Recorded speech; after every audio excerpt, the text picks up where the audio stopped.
It's kind of weird, for a grown woman to be living with her parents.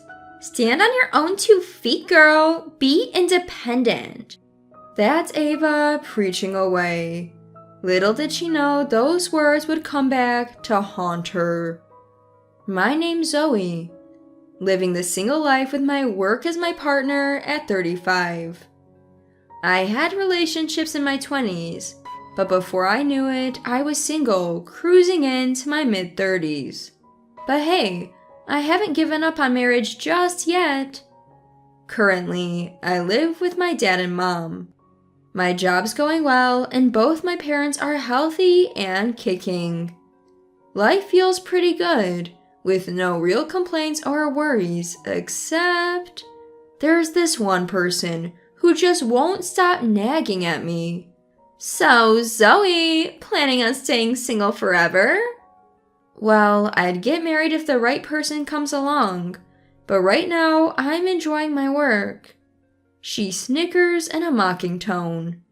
Enjoying your work, huh? That's just an excuse to cover up your pathetic inability to get married. People like you drown in work to escape reality. Who is she calling pathetic? The person looking down on me for being single is none other than my brother Henry's wife, Ava. She holds this prejudice that being married somehow elevates her above singles. Henry, who's 3 years older than me, got married just about a year ago. I remember the first time Ava visited our home. Wait, Zoe, you're 34 and don't have a boyfriend? That's kinda sad, isn't it? Have you ever even dated? If you want, I could introduce you to some of my friends. They're a bit quirky, but hey, at your age, shouldn't you be compromising a bit? Or you'll never get married. Never in a million years did I think I'd be slapped with such rudeness upon our first meeting. I was caught off guard and mumbled, well, Ava's my age. Is she trying to flaunt that she managed to get married and I didn't? She's always tried to act superior to me from the get-go. Moreover, Ava's incredibly thoughtless. She Googled the average salary at my company and blurted out, "Hey, those international companies pay well, right? How much do you earn? What's your bonus? You've saved quite a bit, haven't you?" No matter if she's family by marriage, that's just not something you ask. That's not really something I'd like to... I skillfully dodged the topic and changed the subject. I thought if I gave off vibes that I didn't want to discuss it, she wouldn't push. But Ava turned out to be even more oblivious to social cues than I thought, to the point where I wondered if she was from another planet. Why are you avoiding it? Just tell me your salary. Well, usually people don't share that kind of information. Really? I want to know. Tell me.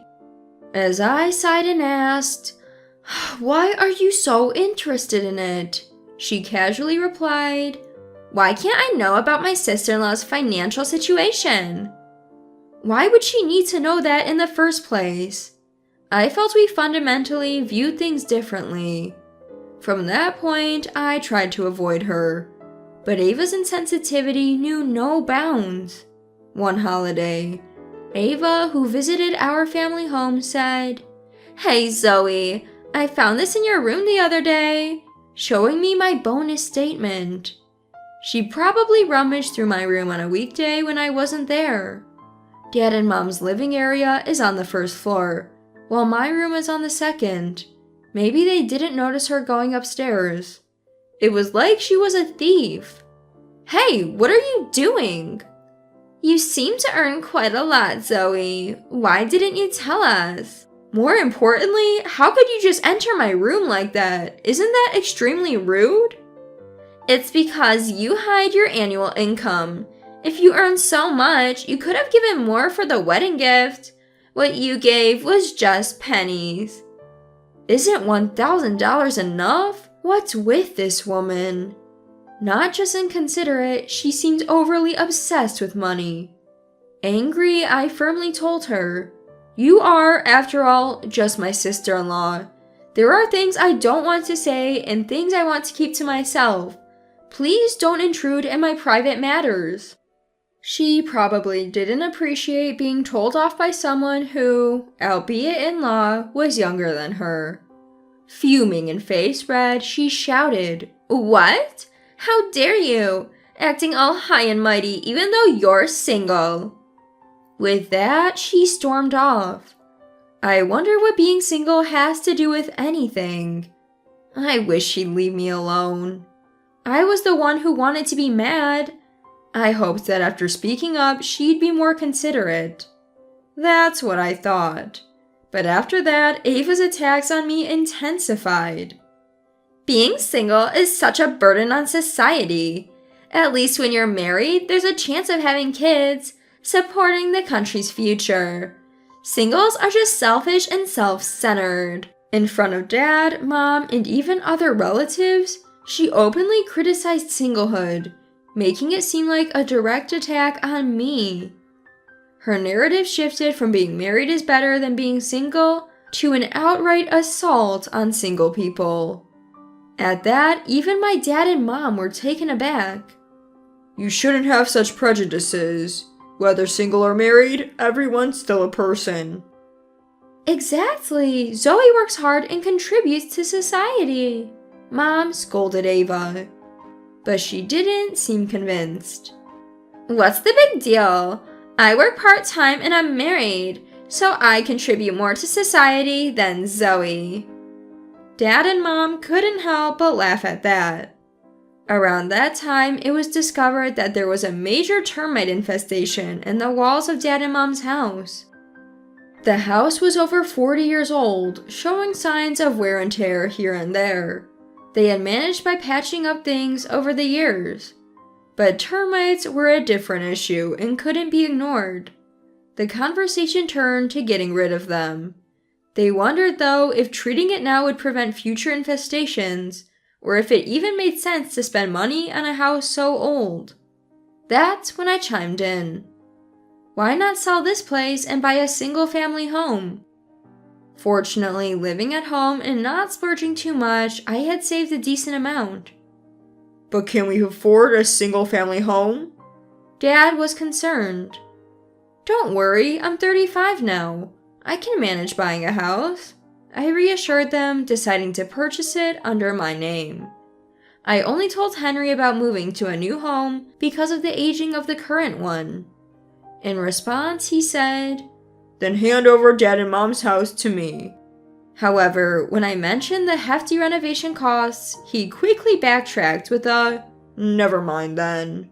Once we purchased the new home and completed the move, as Dad, Mom, and I were about to start our exhilarating new life, Henry and Ava paid us a visit at an unexpected time when our boxes were still unpacked. "Wow, this place is spacious. 2 floors, even a proper room for kids. "It even has a yard. Nice." I thought they came to congratulate us on our move, but I was mistaken. "We came to announce that I'm pregnant." To the unexpected joyful news, Dad, Mom, and I congratulated them. "Congratulations. Take good care of yourself." "Childbirth can be tough, especially the first time. Let us know if you need anything." Both Dad and Mom looked overjoyed at the prospect of their first grandchild. "Thank you. In that case, we'll move in from today." "Excuse me?" Dad, Mom, and I were completely caught off guard by this sudden declaration. "Wait, that's a bit sudden. We don't have room for another family." "Yes, this house can't accommodate 6 people." Dad and Mom somehow conveyed their reluctance. "You're overthinking this. Why not just ask this single lady there to leave?" Ava said, looking smugly at me. "Wait, me?" "Yes, you. Aren't you embarrassed? Always relying on father-in-law at your age? Even letting him buy you a house? You're just trying to take advantage of everything good here. We have the important job of bringing the next generation into this family. You're in the way. Please leave this house." Ava looked at me with her arms crossed and a malicious glint in her eye. Besides, it's weird for a grown woman to be living with her father and mother. Stand on your own 2 feet. Ava continued her snide sermon. Henry chimed in. You can't always lean on Dad and Mom. Listen, for your own good, you need to move out and be independent. How dare they? Well, you see, this house is...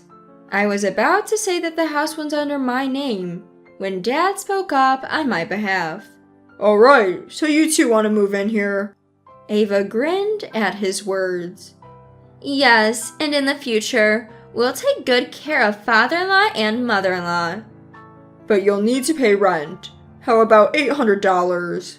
Rent? Dad, you're going to take money from your kids? If you're talking about being independent, then paying rent makes sense. Around here, $800 is the going rate. $800? That's still a good deal. Renting an entire house around here will cost more than $1,000. This area is close to the station, and the land value is high.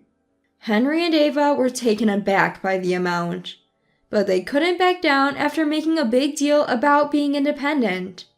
Isn't that a bit much? What's the point of living together if we're paying that?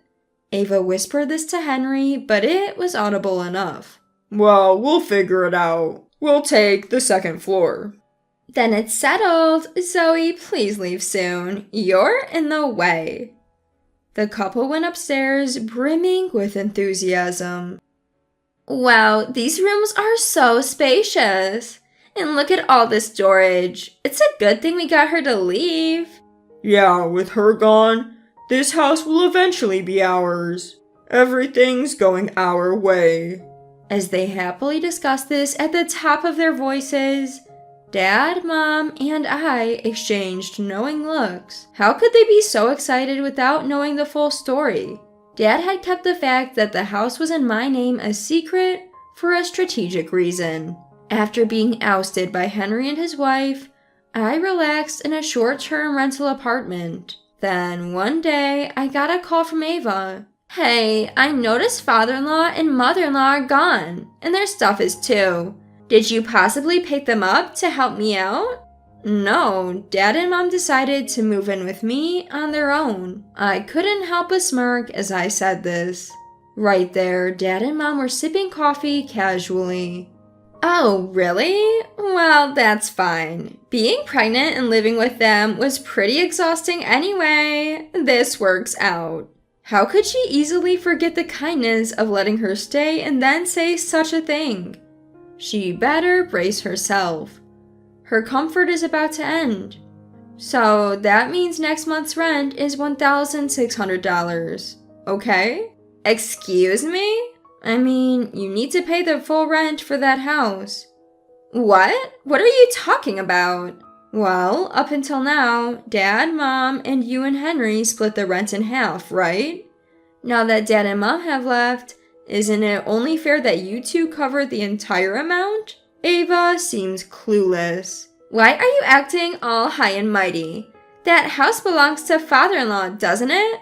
What are you talking about? I own that house. What?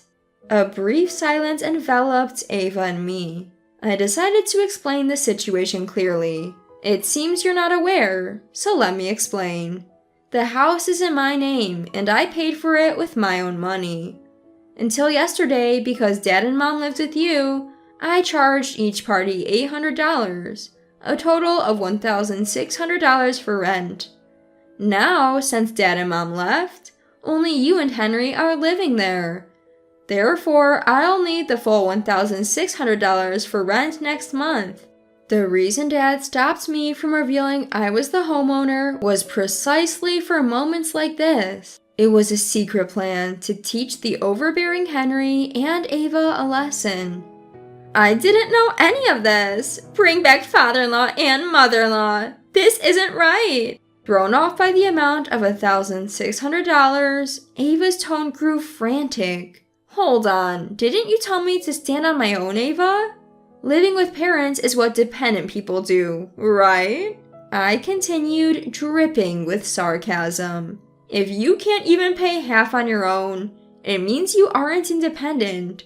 That's why Dad and Mom made the decision to move out. No, that's not what I meant. I'm really grateful to Dad and Mom.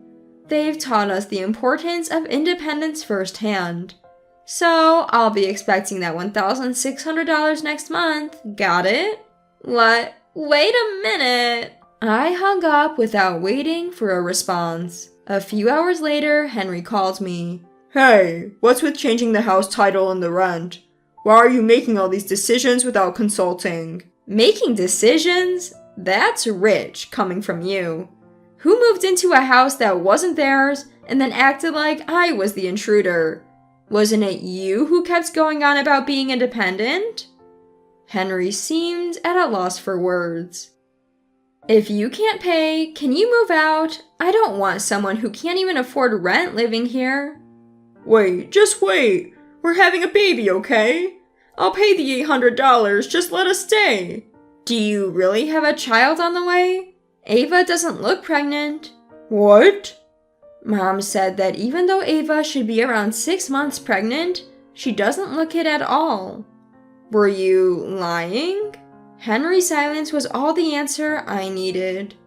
If you don't leave, I'll consider taking legal action.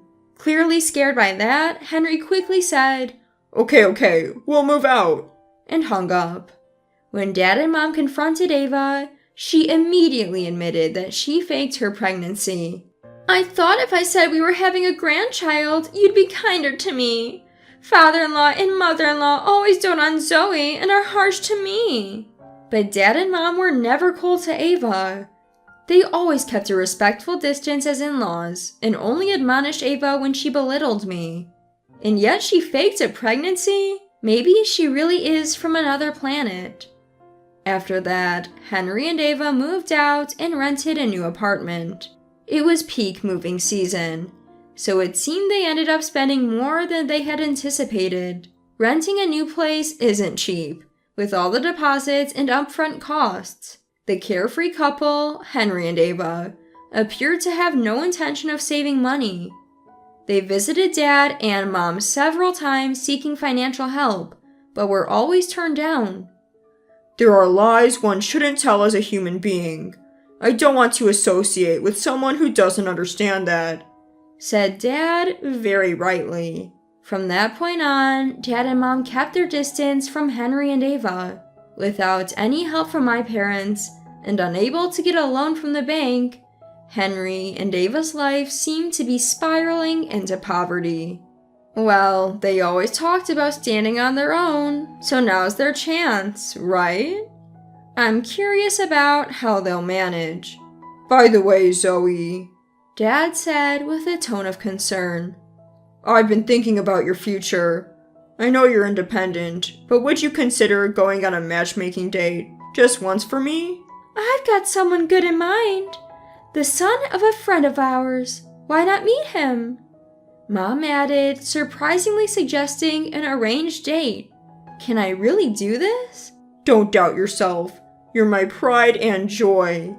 Dad reassured me. Thank you, Dad. And you too, Mom. We both appreciate everything.